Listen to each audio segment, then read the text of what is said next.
Julius, we know you guys are competitive in each and every game, but talk a little bit about the Emirates NBA Cup game and what that kind of brings, and a little bit more excitement or competitive. That's what it's called this year? Emirates. No, I'm excited. I think it was great last year. It just brought a different level of competitiveness out and, a little fun to the season. And you're playing for something during the season. So I thought it was a genius idea. Hey, say that bus for me, P.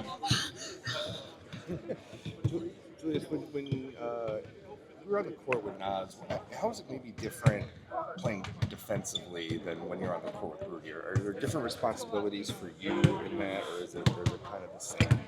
It's different, definitely. You know what I mean? Because, we got Rudy back there. He's Rudy for a reason. And not saying Nas ain't that. We all are, have our strengths when it comes to the defensive end. So we just got to play into those more.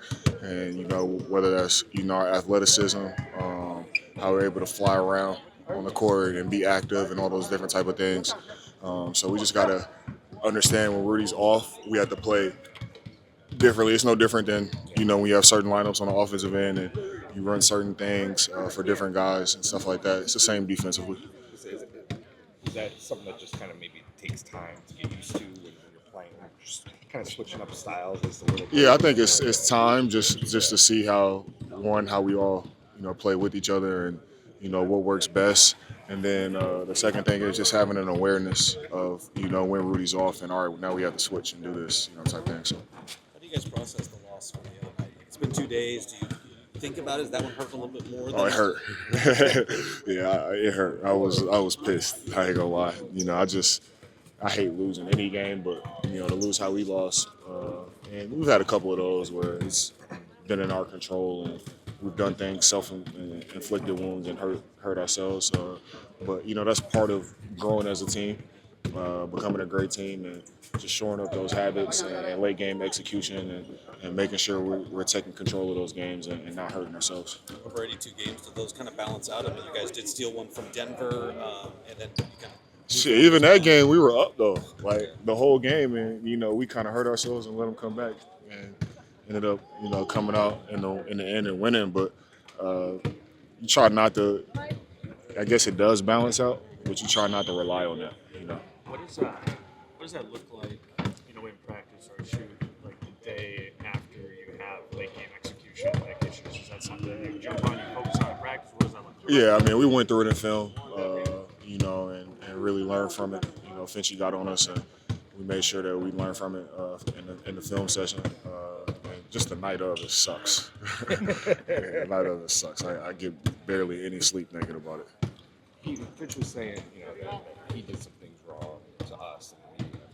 How does he communicate that with you guys? He took accountability as soon as the game was over with. Not that I was expecting him to or anything like that, but he did. And, us as players, I think when Finchie he's the leader of our team, essentially. And, when he looks in the mirror and says, all right, I messed up, I can do this better, we all got to do the same. And, I went home and I was, as mad as I was about the loss, I was mad at myself. I was like, man, I could have played better. I could have did this better, da-da-da-da. So you're always either winning or you're learning.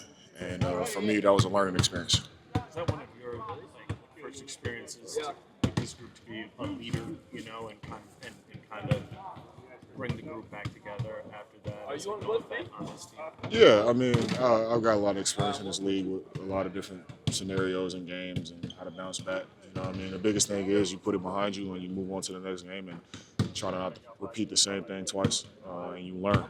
I don't really believe in losing. It's more from those games you learn from your mistakes and try to get better.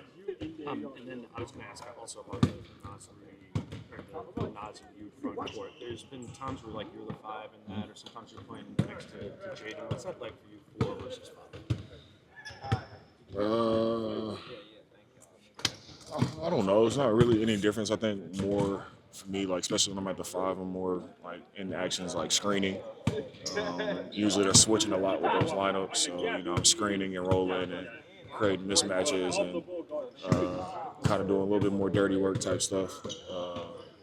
As well as trying to exploit mismatches and stuff like that. So I just try to use my size and my speed and strength as an advantage in that unit. And, when I'm at the 4, spacing up, shooting, cutting, attacking off the dribble, stuff like that.